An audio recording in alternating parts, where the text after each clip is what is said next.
Hello and welcome. It's another Confessions podcast from your friends at Radio 2 that play you Christmas jingles to cut out and keep. This is called ID Bublé Christmas. It's vaguely like Michael. I mean, it's not him, because if it was, it would cost us a lot of money. So it's somebody obviously sent the message, see if you can sound a little bit like Michael. Just a little bit. It's in the arrangement, I think. Anyway, here come all the confessions from this week. It's a Christmas week, by the way, so each one of them who sent in these confessions has actually received or is about to receive, or at some stage in the next year will receive a DAB radio. Pretty good, huh? So this week's Concise Collection features Spice of Life, Illegal Alien, you like that one, Paint Your Pretty Picture and Hold Your Head Up, and here they all come. Father Simon and the Collective. This story dates back to the early 60s, a time so very different to today. Austerity, Cliff and Elvis in the album charts, you get the idea. It was a time when certain items were either still rationed after the war or in very short supply. My mother's brother and his wife, plus her parents, Doris and Arthur, had emigrated to Australia in the 50s and always sent my mother and father a box of items from over there to make the annual Christmas cake. In the box were various exotic things it was difficult to get in the UK at the time. Currants, raisins, almonds, sultanas, and always a jar or two of special spices. As usual, in early December, the box arrived and my mother opened it, but then had to answer the door to a friend before she was unable to pack it.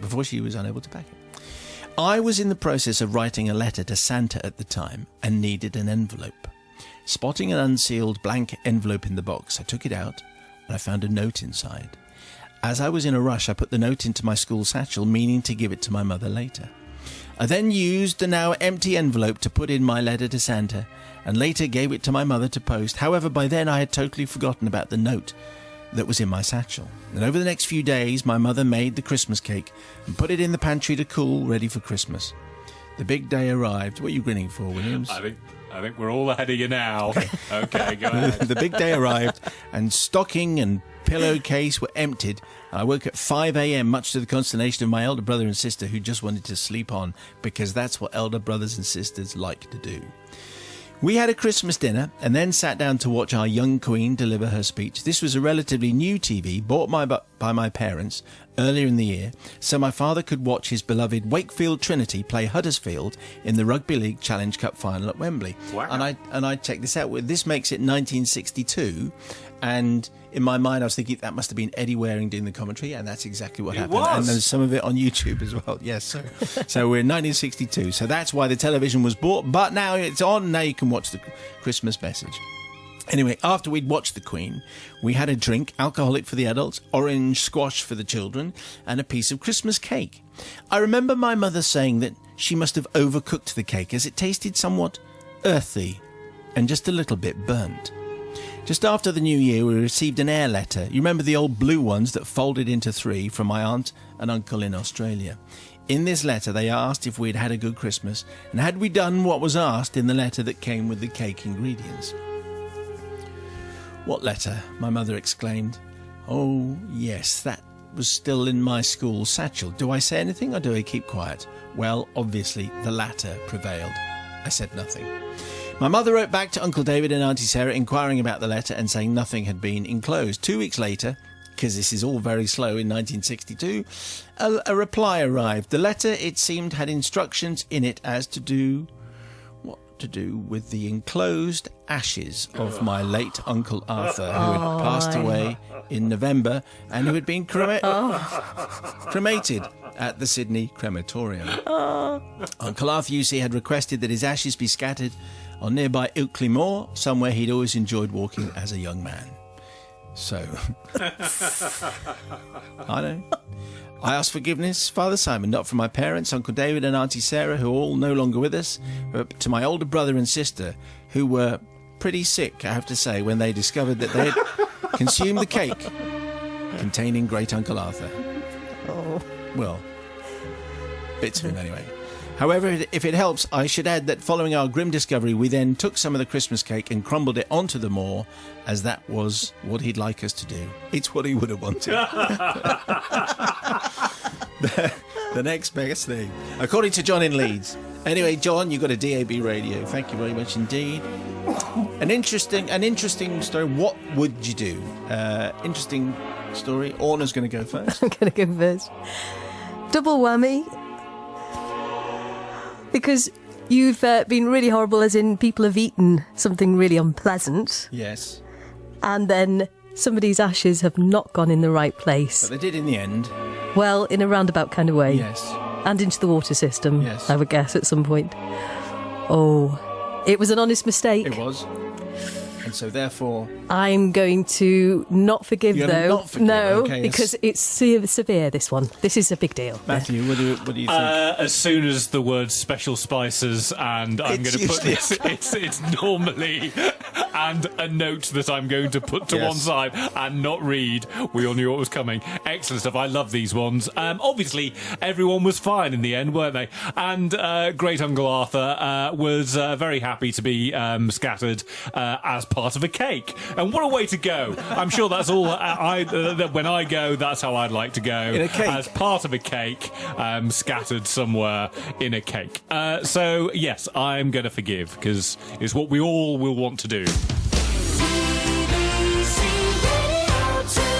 Dear Simon and the Forgiving Collective, after hearing your request for Christmas-related confessions, I have summoned up the courage to finally tell of an incident that happened back in the late 70s and involved Christmas, family, and a pet. As was the occasion every year, our family went to spend the last Sunday evening before Christmas at my nan's house, along with my aunt and uncle and their pet dog, who shall from here on be called Casper. I'm imagining that you hadn't changed the name of... I didn't see any reason to change the name of the dog, but anyway, Casper it is. My aunt and uncle always used to buy my sister and I a little present as a prelude to Christmas. That's a good idea. I'd quite like my prelude to Christmas now, please. And this year was no exception. My aunt had obviously listened to my exacting hints, and she had bought me a yellow rubber octopus, complete with suckers. I was delighted. It was the type, you'll probably remember, it was slightly sticky, so if you threw it against a wall or a window, it slowly walked its way down, adhering to the wall in a vaguely disgusting manner. They were great fun. Fabulous, weren't they? yeah. And they would get dog hairs on and everything. It was terrific fun. Anyway, the entire family seemed to share my enthusiasm for the yellow octopus, and everyone wanted to go, taking it in turns, throwing it against the wall. I lost count of the number of times the octopus went up and down the walls of my nan's lounge, and was thoroughly pleased with my new toy. However, from the other side of the room, another pair of eyes was watching the yellow octopus with interest. Casper the dog, obviously put out by everyone's fascination in this new toy, and slowly and surely it drew its plans against it. So when the bright yellow cephalopod, complete with suckers, crawled down the wall for the umpteenth time, suddenly from out of nowhere Casper lunged at the poor octopus as it neared carpet level. Casper was duly scolded by my aunt and firmly but gently restrained while I got a chance to rescue my octopus. But where was it? Well, I searched under the sofa, under the rocking chair, and even behind the fire, but I still couldn't find my octopus. Various relatives joined in the hunt, but it soon began to dawn on everyone that Casper might have actually swallowed the yellow octopus. Mild amusement gradually turned to concern as we began to discuss whether swallowing the rubber octopus would harm poor Casper. Anyway, it was late, so my Uncle Chris said that he would take Casper to the vet's first thing in the morning, as his car was off the road and no one would be there at this time on a Sunday anyway. He'd had a beer. Yes, that was it. No one's going to be there. No one's going to be there. My car, it's off the road on Brickseck. Remember that one, it's good. It's very good. I'd love to help. Really? Yeah. It's off the I road. would, yeah. As a clear and sunny winter's Monday dawned, my Uncle Chris, clear-headed now, set off on the bus, complete with... Oh, on the bus. Okay, so he's still not taking his car. Yeah, the car is off the road. Complete with poor Casper to visit the vet and establish whether they needed to operate. The vet poked and prodded around with the poor Westie and even took his internal temperature, something to which Casper took serious exception. Yeah, well, we all would. Yeah.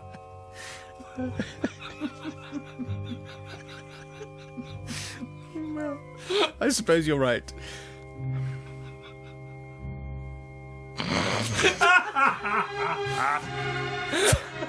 Finally. See, if Rebecca was here, she'd be giving us her head girl look. Remember that? She probably is right now, Steve. Yeah.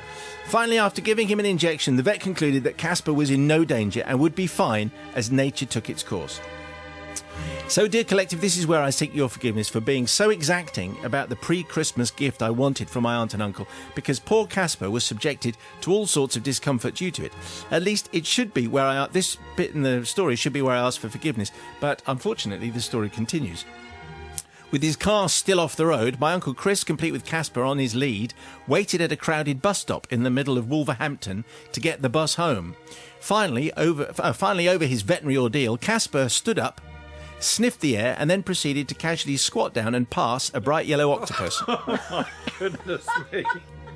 Whilst in unison, a bus shelter full of Wolfrunians all looked on in horror. He's passed an octopus, look. Has that got 8 legs?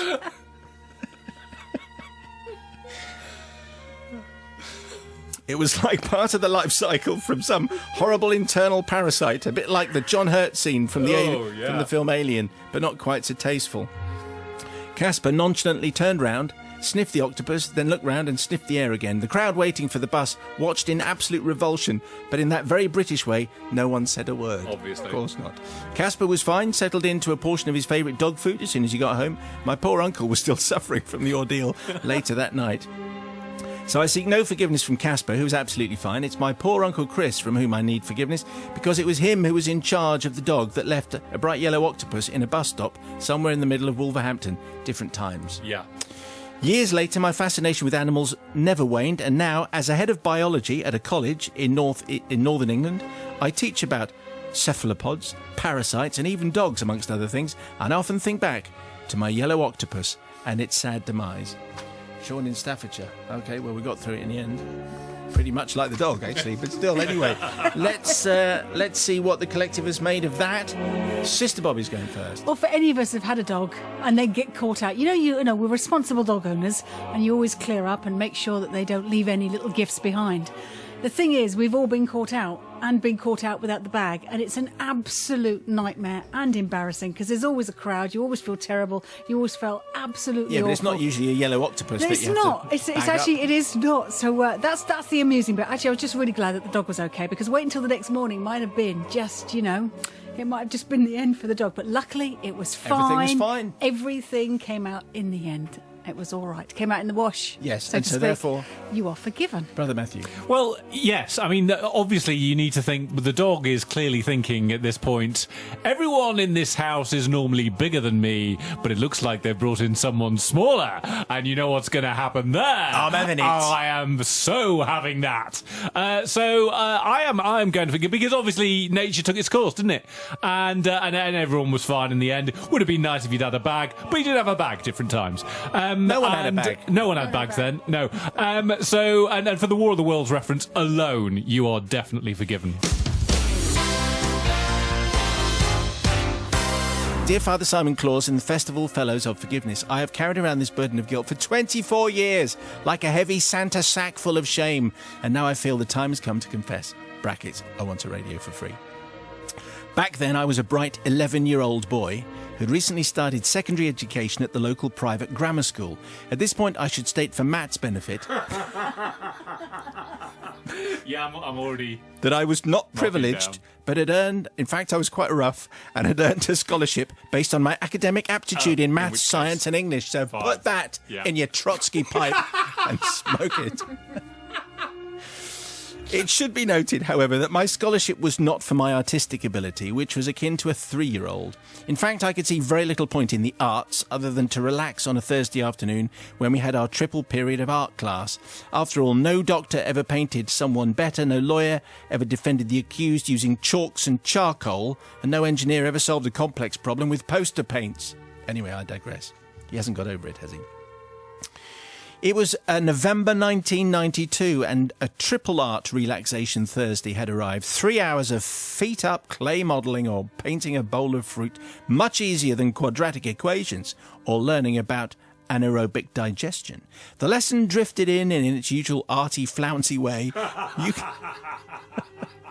Right up until the point that the week's homework was announced. We were to design a Christmas card. Clearly, the teacher had put a lot of thought into setting that one. It seemed simple enough, so off I trotted to forget about the task until the following Wednesday evening, just as I was about to go to bed. Oh no, I hadn't crafted a handmade Yuletide card, and with so little time left, I had no option. I went, theatrically, tearfully, to my mum.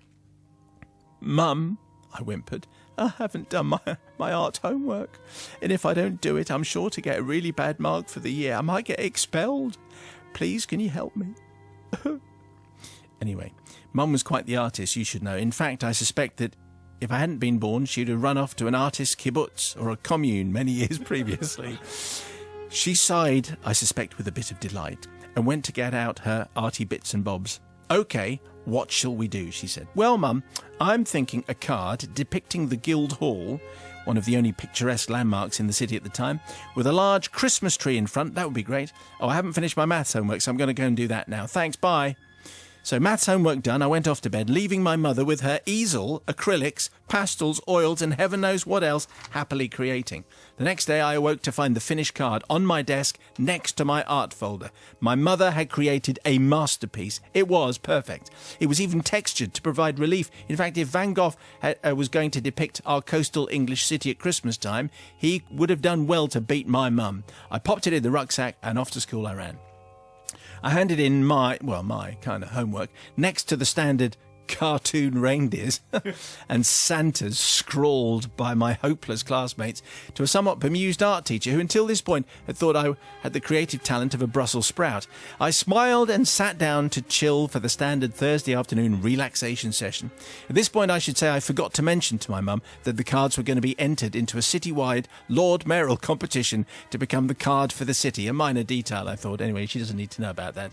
Well, Simon, as you may be guessing, my card did quite well. It was selected above all others in the school to be our entry. And yes, as you will have guessed, it made the shortlist of 6 cards that would be printed and sold at city outlets throughout the Christmas period.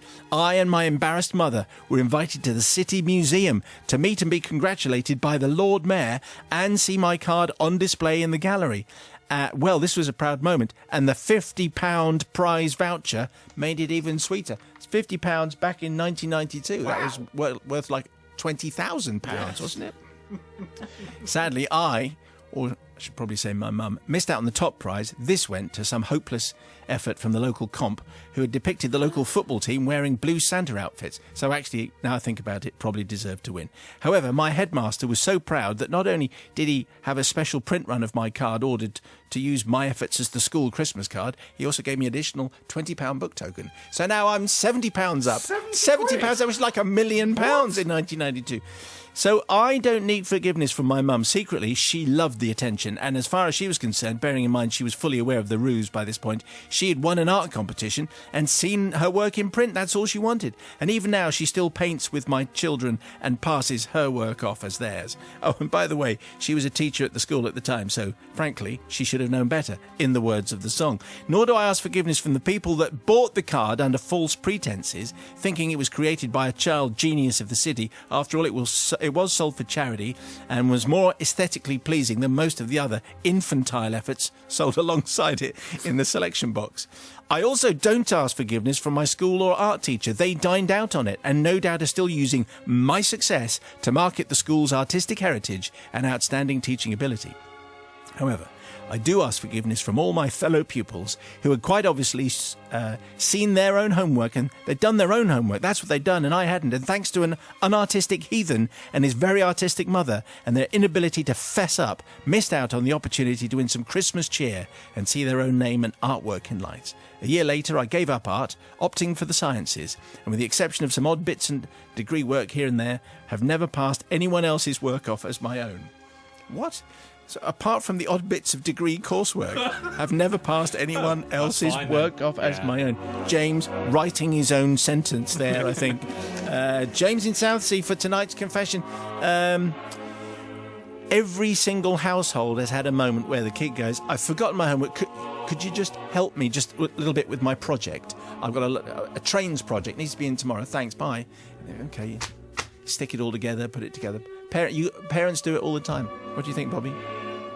Does every parent do it all the time? Yeah, I reckon. Every single parent. Okay. Every single parent in the world. Yeah, I'm a bit guilty of helping my siblings out with the homework. There you go, Just a little bit. No, just to give them a steering arm. I haven't done the work, though, because, the thing is, James, if you cheat yourself. But there's a bigger problem here, because usually I'm the voice of reason. I'm quite forgiving, I think, sometimes. But there's a massive problem which came right at the beginning of the story, because you dissed the arts. And I don't know, James, but if you don't listen to music, you don't watch films, you don't watch TV, and Arty flouncy way. That was the arty you see, who designs your cars, who designs your clothes, architecture, it's maths and design. So actually, James, off on a tangent, you're not forgiven because you dissed the arts. Yeah, fancy that, Matt. Well, here's what I would say is that we as parents, when those of us do our sons or daughters' homework for them, there is a rule, and that rule is don't make it too good, because it's supposed to be their work, and obviously if you make it too good, then people will be able to see through it straight away. But of course, typical artist that his mother was can't help themselves, can't rein themselves in, can they? Got to do the absolute best that they can. I'm expressing myself through glitter. Well, no one's buying it, and he got 70 quid from you being unable, and you were a teacher at the school. What on earth were you thinking? So obviously the mother is not forgiven, so therefore I'm going to have to forgive the son because of his arty mum. Father Simon and the Festive Forgivers, I throw myself at your feet for a reckless and mischievous act that so nearly took prematurely from the world the national treasure that is Nick Berry. Remember Nick? It was it's 1986, and Nick is at the height of his fame. EastEnders is being watched by 30 million people, and his single, is the second biggest selling single of the year. Is he a big artist? He's a big artist. Yes. Take that expression off your face, Matt Williams. Big fan. Just because you're going to see New Model Army later, it doesn't mean you can't love Nick Berry. As for me, well, I was a bit of a lost soul as a teenager who, after failing to secure a place as an apprentice technician with the BBC, no hard feelings, I worked as a runner, and then I drifted into some live work, and then as a theatre hand. Yes, I was a stage hand. And as you know, the panto season is big business for soap stars. And in 1986 was no exception. Our local theatre in Tunbridge Wells struck gold when that year's superstar, Nick Berry, was cast as Dick Whittington in their annual festive production. And that's where our paths so nearly fatally crossed. I'd found a role as a stagehand on the show, and it was my job to ensure all the props were in place and the wires and weights that changed the scenes were pulled, and the requisite sound and visual effects that are such a part of the traditional British panto happened on cue. Anyway, after 2 weeks of rehearsals, the cast and crew of Dick Whittington were a closely bonded group of thespian brothers and sisters who could comfortably have a laugh at each other's expense. Indeed, now that the show itself was such a slick effort, the prank-playing, mischievous atmosphere crept in. Obviously, the very tone of panto includes giggling performances, where the cast appear to lose it on a regular basis. Without wanting to spoil the magic, much of this, the corpsing, is actually scripted and rehearsed. Imagine that. What? Unlike here.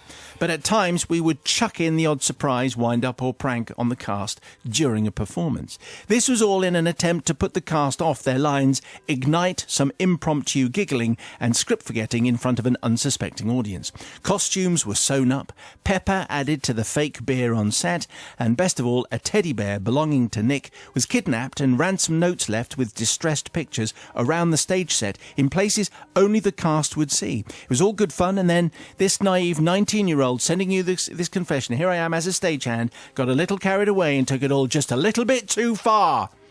One of the cheesy panto gags was that in some point in the show, Dick, for some reason, adopted a camp, thigh-slapping, finger-in-the-air Saturday Night Fever stance. Make that shape now. Yes, that's exactly it. To that, we then added the sound of cowboy ricochet gunfire. From my position, hidden high in the gods of the stage, it was now my job to throw fake bird feathers to fall next to him, just as if he'd shot the bird. You get it? You understand? I mean, it's not a bad kind of on-stage gag. Hilarious, I think you'll think, says Nellie Mack in Kent. As it was 1986, we, of course, used a spitting image rubber chicken to complete the topical hilarity. But in the spirit of japery, I thought it would be fun to throw Nick from his polished persona by replacing the rubber chicken with something more real, something fresh off the butcher's shelves, maybe.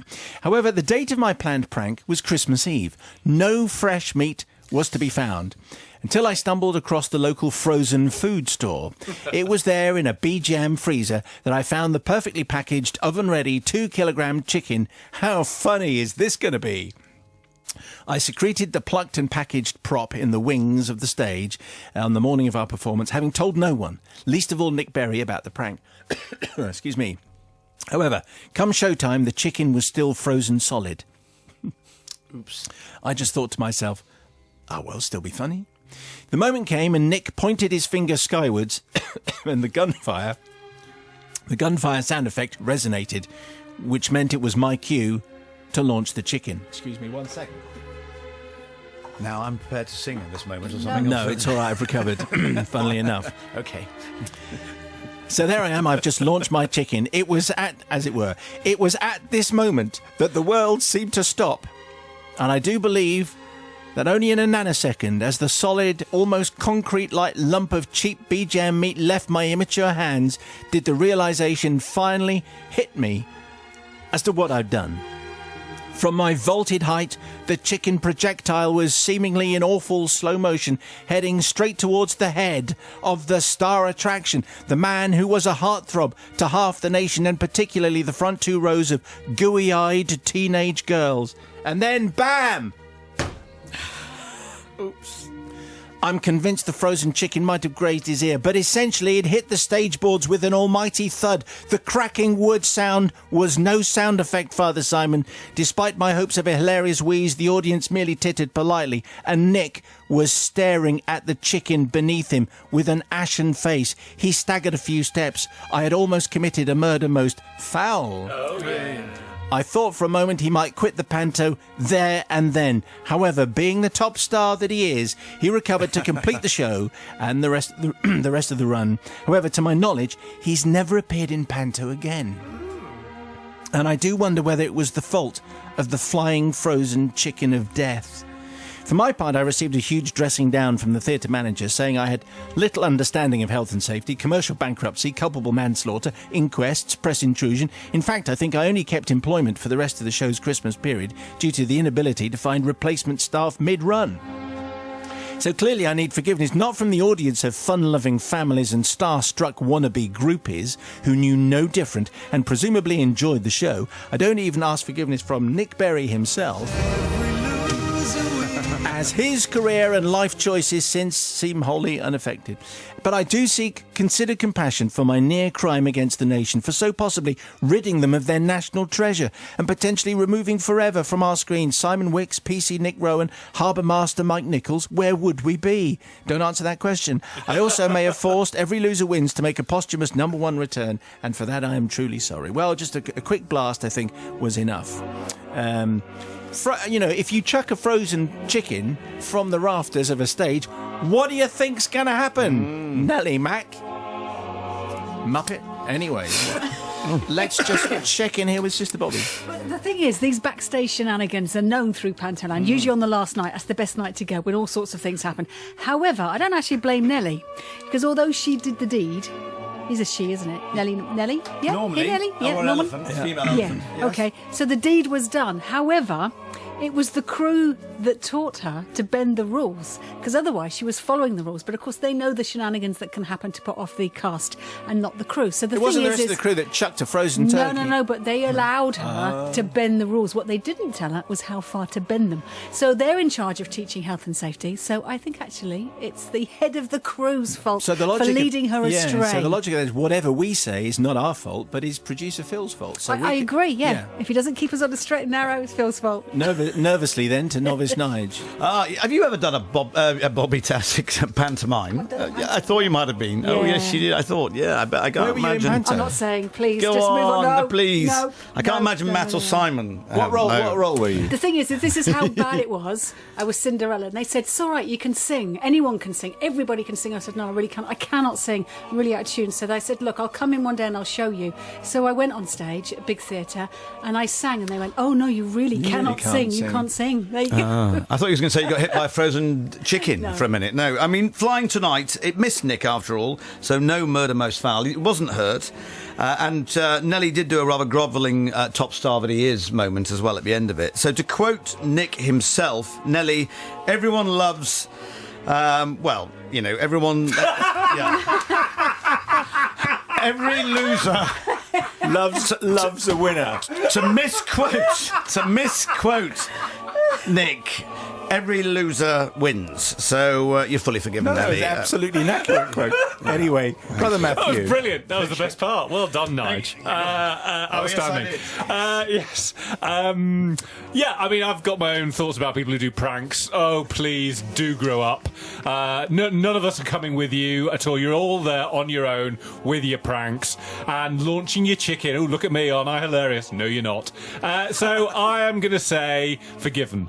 Just because of Nigel's Little impromptu moment. And they were this week's Christmas confessions. Who did you forgive? Probably none of them, I suspect. Let's add some music to this. Shall we have... This is called Holly Jolly. Yeah. Anyway, if you have something to send me, it could be a confession for next year. It's probably too late, to be perfectly honest, for your Christmas confession, because we've got a pile. Anyway, send it in, confessions@bbc.co.uk. We'll have more Christmas confessions for you in a week, so you can listen to them during the dull bits of Christmas. You can listen to all our shows from the last 30 days on iPlayer. Highlights of this past week include, on Monday, a return of the Ready 2 book club with author Jess Kidd talking about her debut novel called Himself. On Tuesday, we had a live music session with Jules Holland. Well, he came in and played a couple of tracks. Does that count as a session? Probably not.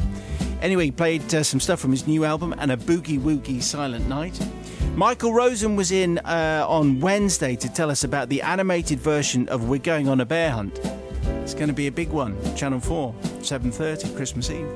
And on Thursday, Nigel went all Christmas tinsel and glitter. Oh, guitar, look. Nice. A little bit of tinsel and glitter. Anyway, it's a festive nut roast. And if you've got to the end of this podcast and you just want to prove it, why don't you tweet? Thanks.